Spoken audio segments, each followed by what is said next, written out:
যে এখন গণমাধ্যমগুলো এত বেশি সম্পূরক, একটি আরেকটির সাথে এত বেশি সম্পর্কিত, যে কারণে আমরা ইলেকট্রনিক মিডিয়াম সব ব্যাপারেই কোনো না কোনো রোল প্লে করছে। আজকাল পত্রিকা বলেন, আজকাল টেলিভিশন বলেন, আজকাল অনলাইন বলেন, এগুলো সবগুলো মিলেমিশে এক হয়ে গেছে। আজকে ফিল্ম বলেন কিংবা পারফর্মিং আর্টস বলেন, বিজ্ঞাপন কলা বলেন, সবগুলোকে একসাথে বিবেচনা করতে হবে। এবং যদি তাই করা হয় তাহলে ভবিষ্যতে আমাদের বিশেষ করে যে প্রযুক্তিগত উন্নয়ন হয়েছে, এই উন্নয়নের ধারাটিকে বজায় রেখে গণমাধ্যমে তার একটি সুষ্ঠু প্রয়োগ এবং প্রচার আমরা দেখতে পাবো। তাহলে হবে কি স্যার, এই যে জনগণ বিচ্ছিন্নভাবে বিক্ষিপ্তভাবে যে কথাগুলো বলছে। জি জি স্যার, আপনি এটা কন্টিনিউ করবেন। আমার প্রশ্নটা স্যার এই পর্যায়ে যে স্যার আপনি কি ধরনের সম্প্রচার কমিশন চান? আপনার প্রত্যাশিত সম্প্রচার কমিশনের চেহারাটা কিরকম হবে? আমার মনে হয় যে সম্প্রচার কমিশনটি হওয়া উচিত একটি স্বাধীন সার্বভৌম কমিটি, যে কমিশনটি তার নিজস্ব উদ্যোগে কাজ করবে এবং এটা ঠিক সরকারি যে নিয়ন্ত্রণ সেটা মুক্ত থাকবে। এবং একই সাথে এই সম্প্রচার কমিশন শুধু সম্প্রচার গণমাধ্যম কমিশন হিসেবেই ব্যবহৃত হবে আমার এটা বিশ্বাস হয় না। আমার বিশ্বাস যে এটিকে একটি সমন্বিত কমিশন করা দরকার, যে কমিশন গণমাধ্যমের অন্যান্য বিষয়গুলিও দেখবে। কারণ একটি মাধ্যমের সাথে আরেকটি মাধ্যমের যে যে অবস্থা, যে একটি মাধ্যম আরেকটি মাধ্যমের সাথে অত্যন্ত সম্পূরক এবং পরিপূরকভাবে ব্যবহৃত হচ্ছে। আজকাল যদি টেলিভিশনের কথা বলা হয় তাহলে ওই পারফর্মিং আর্টসকে আলাদা করা যাবে না, বিজ্ঞাপনকে আলাদা করা যাবে না, ফিল্ম এবং টেলিভিশনকে আলাদা করা যাবে না। সুতরাং এই যে একটার সাথে আরেকটা যে সম্পর্ক, এই সম্পর্কটা অস্বীকার করার কোনো সুযোগ নেই। সেই জন্যে এই সবগুলো মিলিয়ে নীতিমালা করতে হবে এবং সেখানে প্রযুক্তিগত যে সম্ভাবনা, প্রযুক্তিগত যে বাস্তবতা, সেগুলোকেও নিতে হবে এবং একই সাথে আইনগত কাঠামো এটার আলোকেই তৈরি করতে হবে। নইলে আমরা দেখব যে আজকে আমরা একটা স্মার্টফোনে সমস্ত কিছু একসাথে পাই। জি স্যার, জাতীয় সম্প্রচার, আপনি সমন্বিত নীতিমালার কথা বলছিলেন। জাতীয় সম্প্রচার নীতিমালার 2 মাসের বেশি হয়েছে এটি এসছে, এর কোনো প্রভাব স্যার আপনি আমাদের রেডিও টিভির অনুষ্ঠানগুলিতে দেখেন যে এই সম্প্রচার নীতিমালার কোনো প্রভাব? আমি ব্যক্তিগতভাবে এখনো একজন দর্শক হিসেবে, শ্রোতা হিসেবে আমি এটার প্রভাব এখনো কোনো কিছু দেখি নাই। কারণ হচ্ছে যে সম্প্রচার মাধ্যমগুলো আগের মতোই চলছে এবং আগের যে ব্যবস্থাপনা ছিল তার থেকে কোনো ব্যত্যয় ঘটেছে কিংবা পরিবর্তন হয়েছে এটা চোখে পড়ে না। অনেকে বলছেন স্যার, অনেকে বলছেন আইন হলে পরে সেটার ব্যাপক প্রভাব টেলিভিশনগুলির উপর দেখা যাবে। এটা কি স্যার আপনারও মনে হয় যখন এটা আইনে পরিণত হবে বা যখন কমিশন হবে তখন এর ব্যাপক প্রভাব দেখা যেতে পারে?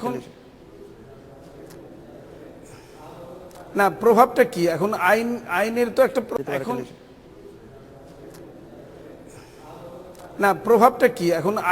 আইনের তো একটা প্রভাব অবশ্যই গণমাধ্যমে পড়বে, কিন্তু সেই আইনটা কি জনমুখী আইন হবে না সেই গণমাধ্যমকে নিয়ন্ত্রণ করার জন্য আইন হবে, এটা ডিপেন্ড করে। সুতরাং আইন যদি জনকল্যাণার্থে ব্যবহৃত হয় তাহলে সে আইনটা গণমুখী বলতে হবে। এখন আমরা আশা করব যে সম্প্রচার মাধ্যম হচ্ছে যে গণতন্ত্রের একটি অন্যতম বাহক কিংবা টুল হিসেবে ব্যবহার হবে। সেই হিসেবে গণতান্ত্রিক চর্চা, গণতান্ত্রিক সংস্কৃতিকে বিকশিত করার জন্য, দেশের সংস্কৃতিকে বিকশিত করার জন্য যেভাবে আমাদের গণমাধ্যমে চলা উচিত সেটাকে যদি সহায়ক ভূমিকা না পালন করে আইন, এবং আইনের যে একটা সহায়ক ভূমিকা রয়েছে সেটা স্বীকার করতে হবে আগে, নইলে এটি একটা বুমেরাং ইফেক্ট হতে পারে, এটা একটা কাউন্টার প্রোডাক্টিভ হতে পারে আর কি। অধ্যাপক গোলাম রহমান, আপনাকে অনেক ধন্যবাদ। এডিটর স্পিকে এবার একটি বিরতি নিচ্ছি, ফিরছি একটু পরে। স্বাগত আরেকবার, দেখছেন এডিটর স্পিক। একের পর এক কিলিং মিশনে জড়িয়ে পড়ছে জঙ্গি সংগঠন আনসারুল্লাহ বাংলা টিম। এবার রাজধানীর এক স্কুল শিক্ষককে হত্যার অভিযানে গিয়ে ধরা পড়েছে এই সংগঠনের এক সদস্য। পালিয়ে গেছে অন্য দুজন। রাজধানীর মণিপুর উচ্চ বিদ্যালয়ের সহকারী প্রধান শিক্ষককে হত্যা করাই তাদের লক্ষ্য ছিল বলে জানিয়েছে গোয়েন্দা পুলিশ।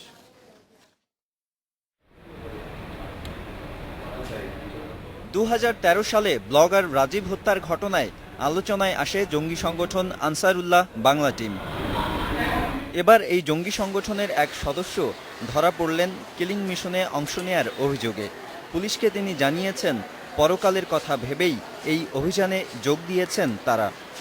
এই ছেলেটা জানে যে উনি একজন নাস্তিক, ওনাকে বোঝানো হয়েছে যে নাস্তিক, একে মারতে পারলে তুমি ভেস্তের টিকিট পেয়ে যাবে। প্ল্যানে ছিল যে মর্নিং ওয়ার্কে যখন যাবে সেই সময় তারা তাকে ওই যে বিষযুক্ত যে আমরা ইঞ্জেকশনের সিরিঞ্জ পেয়েছি, এই সিরিঞ্জ তাকে পুশ করে তাকে মেরে ফেলা হতো। পুলিশ জানিয়েছে গত 15ই অক্টোবর মণিপুর উচ্চ বিদ্যালয়ের সহকারী প্রধান শিক্ষক আব্দুর রহিমকে হত্যার পরিকল্পনায় অস্ত্রসহ বেরিয়ে পড়ে আনসারুল্লাহ বাংলা টিমের 3 জন। মাটিকাটা ফ্লাইওভারে টহল পুলিশের চ্যালেঞ্জের মুখে পড়ে তারা। দুপক্ষের গোলাগুলি শেষে আহতাবস্থায় গ্রেপ্তার হয় খোরশেদ আলম রুবেল, যিনি পেশায় হকার। পালিয়ে যায় তার 2 সঙ্গী।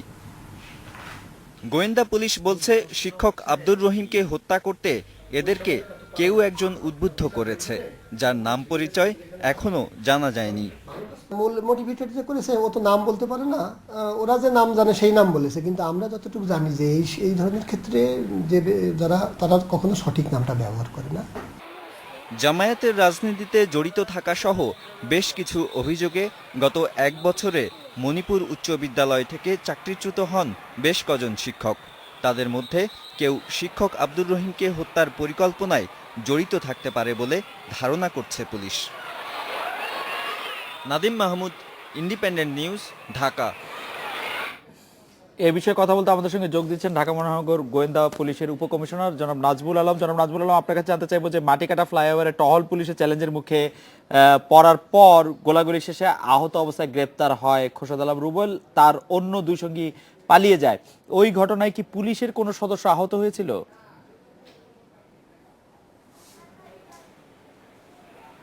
জনাব নাজবুল আলম।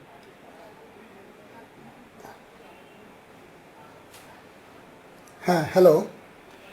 হ্যাঁ, ওখানে ক্যান্টনমেন্ট থানার এএসআই শফিকুল ইসলাম উনি আহত হয়েছিলেন।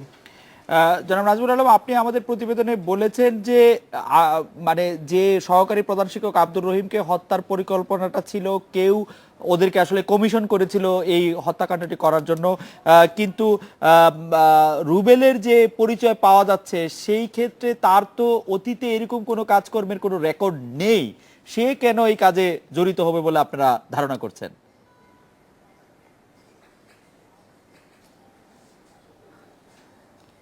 রুবেল গ্রেপ্তার হওয়ার পর রুবেল আমাদের জানিয়েছে যে মোহাম্মদপুরের বসিলা মার্কাজুল মসজিদে সে জসিমউদ্দিন রহমানিয়ার কাছ থেকে ওই খুতবা শুনে একসময় তাদের সাথে যোগ দেয় এবং ওখানে মসজিদে মাঝে মাঝে কিছু ছেলে একসঙ্গে এই নাস্তিক বিষয়ে তাদের সঙ্গে কথা বলতো এবং যারা যারা ইসলামের বিরুদ্ধে কাজ করে, যারা দাড়ি রাখতে দেয় না, দাড়ি কেটে ফেলতে বলে এবং নবীর বিরুদ্ধে কথা বলে, আল্লাহর বিরুদ্ধে কথা বলে, তারা ইসলামের দুশমন এবং তাদেরকে হত্যা করার পরিকল্পনা সেখান থেকে করে। এবং রুবেল সহ আরো 2 জনকে তারা উদ্বুদ্ধ করে যে মণিপুর স্কুলের এই সহকারী প্রধান শিক্ষক আব্দুর রহিম এই স্কুলের নামাজের স্থান বন্ধ করে দিয়েছে এবং কয়েকজন শিক্ষকের দাড়ি রাখতে নিষেধ করেছে। এই ধরনের যুক্তি দিয়ে তাদের উদ্বুদ্ধ করে যে সে নাস্তিক এবং তাকে হত্যা করতে হবে এবং তাদের বোঝানো হয় যে এই নাস্তিককে যদি তোমরা হত্যা করতে পারো তাহলে তোমরা বেহেশতের টিকিট পেয়ে যাবে। শুধু এই বেহেশতের প্রলোভনেই তারা উদ্বুদ্ধ হয়ে তাদের এই শিক্ষককে হত্যা করতে যায়। এই খোরশেদ আলম রুবেলের নিজেরও তো দাড়ি নেই, মানে সেটি কি তার মানে একটি ছদ্মবেশের অংশ নাকি তার দাড়ি কখনোই ছিল না?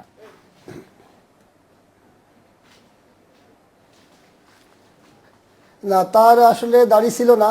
আর আমাদের কাছে গ্রেপ্তার হওয়ার পর সে আমাদের কাছে এই সমস্ত কথাই তারা স্বীকার করেছে।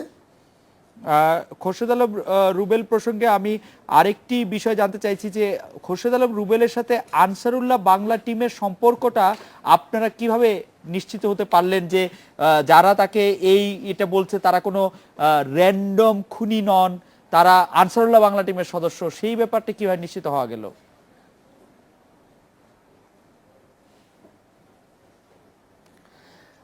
আনসারুল্লাহ বাংলা টিমের যে সমস্ত সদস্য ইতিপূর্বে আমাদের কাছে গ্রেপ্তার হয়েছে তাদের কাছ থেকে আমরা যে তথ্য পেয়েছি এবং তারা যেখান থেকে এই সমস্ত কাজে উদ্বুদ্ধ হয়েছে ওই একই জায়গা থেকে এই রুবেল এই কর্মকাণ্ডে উদ্বুদ্ধ হয়েছে এবং সে আমাদের কাছে স্বীকার করেছে।